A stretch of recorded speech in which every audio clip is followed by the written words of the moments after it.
Hello friends, NT UGC NET का most important question लेके मैं आ गई हूँ आप लोगों के साथ। तो आज का क्वेश्चन देने से पहले मैं आपको बता दूं कि अगर आप भी इकोनॉमिक्स से इग्नू से एमए कर रहे हैं, आपका सब्जेक्ट कोड भी इकोनॉमिक्स है, तो आप मेरे चैनल को सब्सक्राइब कर सकते हैं। इस चैनल पे आपको इकोनॉमिक्स के सभी सब्जेक्ट कोड की वीडियो मिल जाएंगे, वो भी प्रीवियस ईयर के इंपॉर्टेंट क्वेश्चन की। ठीक है, और एक बात, अगर आप एनटी यूजीसी नेट की तैयारी करें तो भी आप मेरे चैनल को सब्सक्राइब कर सकते हैं। इस चैनल पर आपको एनटी यूजीसी नेट की तैयारी के लिए सभी प्रीवियस ईयर के क्वेश्चन भी मिल जाएंगे। तो आइए देखते हैं। आप देख सकते हैं यहाँ पे स्क्रीन पे कि यहाँ पे है इकोनॉमिक्स का क्वेश्चन 22 जनवरी 2017 को जो क्वेश्चन एग्जाम आयोजित किया गया था उसी का है। ठीक है, तो हम लोग देखेंगे, हम देखते हैं कि प्रीवियस ईयर के क्वेश्चन देखने से हमें एक आइडिया हो जाता है कि किस टाइप का एग्जाम में पूछा जाएगा क्वेश्चन। ठीक है, तो ये देखते हैं।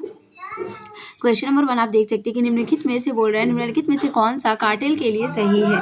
तो कार्टेल के लिए कौन सा सही है इसमें से, तो इसमें से आप देख सकते हैं यहाँ पे है, यह फर्म अपने लाभ को अधिकतम करने का लक्ष्य रखता है। यह उद्योग जिसका प्रतिनिधित्व कार्टेल करता है वह कुल उत्पादन के बारे में निर्णय करता है, कीमत निर्धारित नहीं करता जिस पर सदस्य अपना उत्पाद बेचते हैं। तो इसका आंसर होगा कार्टेल में ये है कि ये उद्योग जिसका प्रतिनिधित्व कार्टेल करता है वह कुल उत्पादन के बारे में निर्णय करता है। तो इस क्वेश्चन को याद करने का एक सिंपल सा फंडा ये है कि जिसमें भी कार्टेल का एक्सप्लेनेशन नहीं है वो नहीं होगा, जिसमें कार्टेल के बारे में लिखा हुआ है वही होगा। ठीक है, नेक्स्ट क्या है, ये मैं इजी टिप्स बता देती हूँ क्योंकि मैं भी ऐसे ही याद करती हूँ। जो चीज़ मुझे नहीं समझ में आती है ये तो समझ में आ रही है, फिर भी मैंने आपको इसको क्या बोलेंगे, एक बता दिया वर्ड जिससे आपको हमेशा इसको याद रखने में, जैसे आप क्वेश्चन पढ़ेंगे तुरंत सडनली याद आएगा कि अरे मैंने तो ये क्वेश्चन पढ़ा है, इसका आंसर यही होगा। ठीक है, आगे देखते हैं। क्वेश्चन नंबर 2 देखिए, मांग वक्र में ऋणात्मक ढाल क्यों होता है। आपको पता है कि मांग वक्र में ऋणात्मक ढाल कब हो सकता है, केवल आय प्रभाव के कारण तो नहीं होता है। आय प्रभाव अगर कम भी होता है तो हम लोग जो चीज़ की ज़रूरत रहता है, जैसे कि जो भी फूड्स है रोज़ हम लोग जो डेली लेते हैं, जो भी फूड्स वगैरह है हम लोग जो डेली लेते हैं वो उसका ज़रूरत तो हमें पड़ता ही है। ठीक है, तो इसीलिए आय प्रभाव का केवल आय प्रभाव का कारण नहीं होगा, इधर प्रतिस्थापन प्रभाव का कारण हो सकता है। ठीक है, अगर किसी चीज़ को किसी चीज़ से प्रतिस्थापित कर दिया जाए तो अगर हम लोग हमेशा चावल मतलब महंगे चावल खाते थे, अगर मान लीजिए अधिक आय है 10,000 अगर हमारी इनकम है तो हम 50 रुपीज़ वाला राइस खाते थे। अगर हमारी इनकम हो जाएगी 5,000 तो हो सकता है कि हम 25 रुपीज़ वाला पर केजी वाला चावल खाएंगे। ठीक है, तो इस तरह से आय प्रभाव से प्रतिस्थापन प्रभाव हो रहा है तभी तो। ठीक है, ऐसा है। ठीक है, आगे देखते हैं। यहाँ पे तन्वी तुम गीत गाएगी। आगे क्वेश्चन नंबर 3 देखेंगे। क्वेश्चन नंबर 3 में आगे हम क्वेश्चन नंबर 3 में देखेंगे कि ये जो है बेन के प्रवेश निवारण मॉडल। ठीक है, आपको पता है बेन के प्रवेश निवारण मॉडल फर्म किस पर प्रीमियम वसूलती है। तो जो बेन के प्रवेश शर्तों का विचार है प्रस्तुत किया गया, जिससे उन्होंने मार्जिन के रूप में परिभाषित किया, जिसके द्वारा फर्म प्रवेश को आकर्षित किए बिना कीमत स्तर से ऊपर अपनी कीमत को बढ़ा सकती है। तो यहाँ पे इसका आंसर हो जाएगा आपका ये दीर्घ अवधि प्रतिस्पर्धात्मक कीमत को। इनके पास बहुत अधिक लंबा समय होता है दीर्घ अवधि प्रतिस्पर्धात्मक कीमत को। तो उसके बाद क्वेश्चन नंबर 4 है, मेरे को ये वाला बहुत इंटरेस्टिंग लगता है क्योंकि ये मिलान चिन्ह है और अक्सर मेरे साथ सही होता है क्योंकि इसको एलिमिनेट कर सकते हैं आप। ठीक है, ये टेक्निक मैं आपको बताऊंगी। पहले क्वेश्चन देखते हैं। क्वेश्चन है, निम्नलिखित में से कौन सा सुमेलित नहीं है। ये तो मिलान नहीं है लेकिन सुमेलित है, ये बताना। तो बड़ी झील में मत्स्य अपवर्जी किंतु प्रतिद्वंदी वायु अपवर्जी अथवा अप्रतिद्वंदी प्रकाश का प्रयोग, प्रतिद्वंदी और वॉशिंग मशीन का स्टॉक। तो इसका आंसर हो जाएगा आपका सी हो जाएगा, इसलिए क्योंकि प्रकाश का स्तंभ प्रयोग प्रतिद्वंदी नहीं होगा। ठीक है, आगे देखते हैं। क्वेश्चन नंबर 5, उत्पादन संभाव्यता वक्र की ढाल होती है। क्या होती है भाई उत्पादन संभाव्यता वक्र की ढाल? रूपांतरण की सीमांत दर वह है नहीं, इसमें मतलब कि इसका आंसर का एक्सप्लेनेशन दिया है वो मैं बताऊंगी आपको, लेकिन पहले देखते हैं कि क्या है इसका आंसर में। और रूपांतरण की औसत दर, रूपांतरण की सीमांत दर। तो इसमें होगा रूपांतरण की सीमांत दर वह दर है जिसमें किसी एक वस्तु की अतिरिक्त इकाई उत्पादित करने के लिए दूसरी वस्तु का परित्याग किया जाता है। और एक्चुअली में उत्पादन संभावना वक्र क्या है? एक वस्तु के बदले दूसरी वस्तु का परित्याग करना। तो इसलिए इसका आंसर हो जाएगा इधर आंसर नंबर डी हो जाएगा, रूपांतरण की सीमांत दर। ठीक है, तो इसका आंसर आप नोट कर लीजिएगा, इसका आंसर होगा रूपांतरण की सीमांत दर। उसके बाद है क्वेश्चन नंबर 6। क्वेश्चन नंबर 6 है आपका वास्तविक मजदूरी। ये जो ये डायग्राम दिया हुआ है, ये डायग्राम दिया हुआ है एक्स और वाई। एक्स अक्ष पे रोजगार और वाई अक्ष पे वास्तविक मजदूरी। तो इसमें बोल रहा है कि दिए गए आरेख में आप्रवास की वृद्धि से लाभ आय में वृद्धि किस प्रकार होगी। आप्रवास में वृद्धि से लाभ आय में जो वृद्धि है वो किस प्रकार होगी। तो वो होगी आपका, देखिए यहाँ पे आंसर होगा इसका WBDW। WBDW का मतलब हम बता दे रहे हैं आपको यहाँ पे, WBDW। ये जो जितना एरिया देख रहे हैं ना, ये इस टाइप का जो बना हुआ है ये एरिया। ठीक है, ये ये होगी, ठीक है। आगे देखते हैं। 7 नंबर है, दुर्लभ चित्रों, दुर्लभ टिकटों इत्यादि की मांग की व्याख्या निम्नलिखित में किस प्रभाव से की जाती है? इसका जो आंसर होगा स्नो प्रभाव। स्नो प्रभाव को मैं थोड़ा एक्सप्लेन करना चाहूँगी क्योंकि ये मेरा फेवरेट है, ठीक है। जो बोल रहा है कि वाह, दुर्लभ चित्रों, दुर्लभ टिकटों इत्यादि की मांग की व्याख्या निम्नलिखित में किस प्रभाव से की जाती है? स्नो प्रभाव से की जाती है, इसका आंसर होगा। और मैं इसका एक्सप्लेनेशन बताती हूँ। उच्च आय वाले व्यक्तियों के द्वारा मांगी गई किसी वस्तु की विशेष मात्रा का निम्न आय वाले व्यक्तियों की उस मात्रा की मांग के साथ विपरीत संबंध होता है। उच्च आय वाले रहेंगे ना, जिनकी आय हो, मैंने आपको अभी एग्जाम्पल दिया था, जिनकी आय 10,000 होगी भाई, वो 25 क्या 50 रुपीज़ पर केजी वाला चावल भी खाएंगे। लेकिन अगर जिसकी आय होगी 5,000, आय मैंने कितना कहा? आय मैंने कहा कि 5,000, ठीक है। देखिए एक मिनट, जिसकी आय होगी 5,000, वो नहीं चाहते हुए भी, बड़े लोग की बड़े डिमांड, वो 50 रुपीज़ पर केजी वाला खा रहे थे, लेकिन ये 25 रुपीज़ पर केजी वाला ही खाएंगे।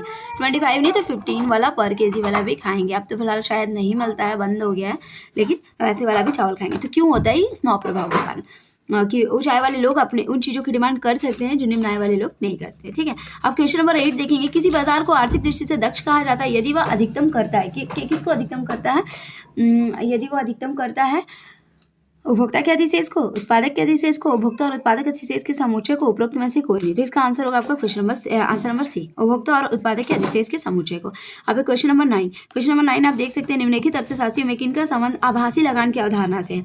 आभासी लगान की अवधारणा ए मार्शल का है, ठीक है। ये मिलान में भी पूछा था, इसलिए मुझे अच्छी तरह से याद है, ए मार्शल का ही होगा, ठीक है।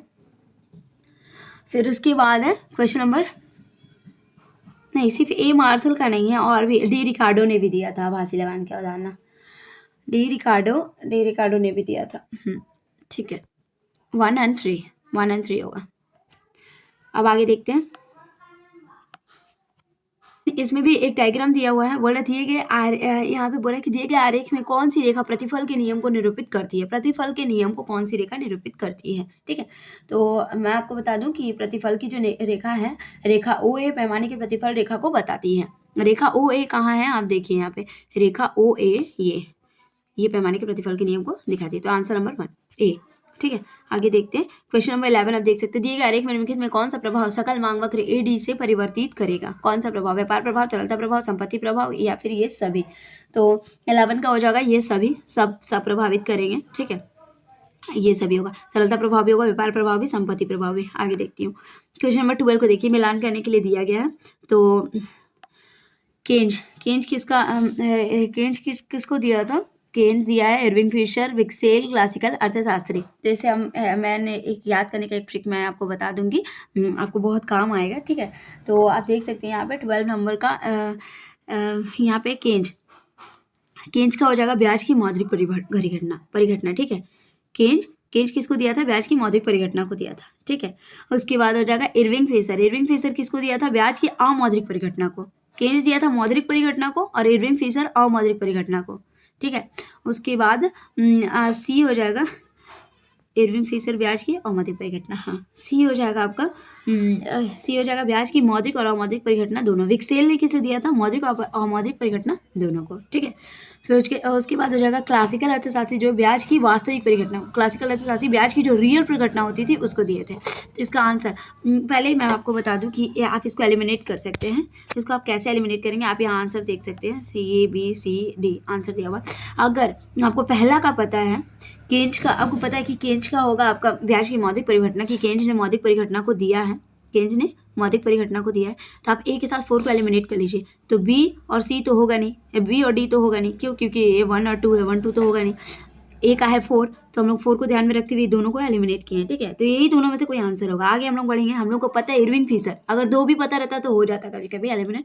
इरविंग फिशर ने दिया है ब्याज की अमौद्रिक परिघटना को। तो आप देख सकते हैं कि ब्याज की मौद्रिक परिघटना में बी का हम लोग एलिमिनेट किए थे ए और सी को। तो बी में ब्याज की अमौद्रिक परिघटना इसी में है, ठीक है। तो ऐसे ही एलिमिनेट हो गया। इसका आंसर नंबर 1 सही होगा, ठीक है, ए सही होगा। आगे देखते हैं। आगे क्वेश्चन नंबर 30, 1973 के तेल संकट ने अमेरिका और कुछ यूरोपीय राष्ट्रों में व्यापक आर्थिक संकट को भी जन्म दिया। इस संदर्भ में कौन सा कथन सही है?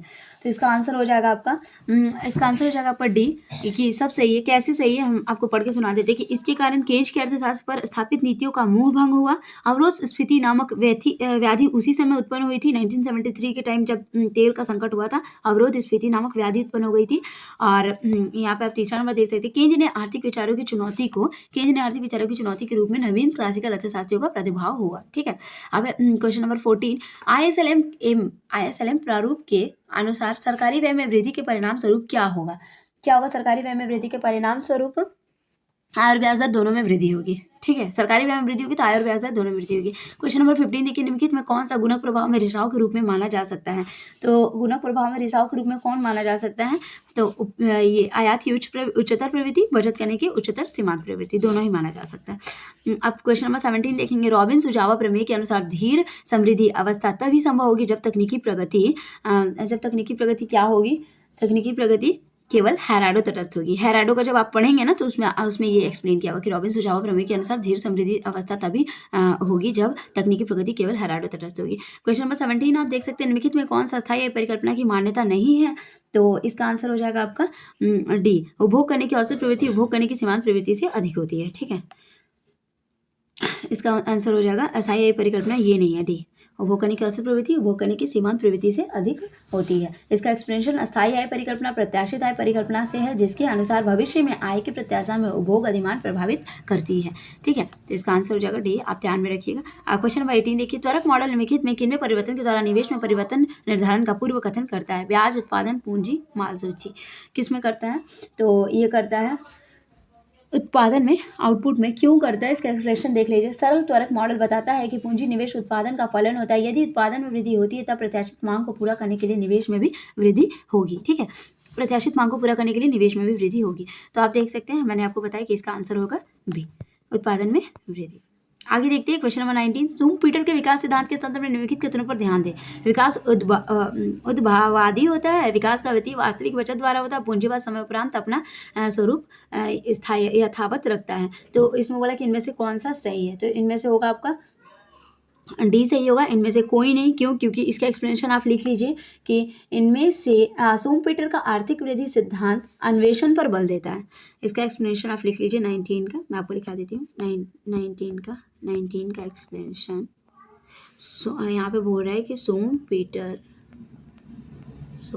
मेरी राइटिंग उतनी भी अच्छी नहीं है, आप देख सकते हैं। सूम पीटर का आर्थिक वृद्धि सिद्धांत अन्वेषण पर बल देता है। सूम पीटर का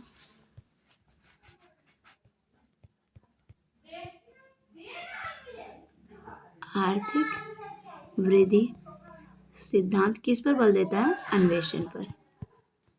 सिद्धांत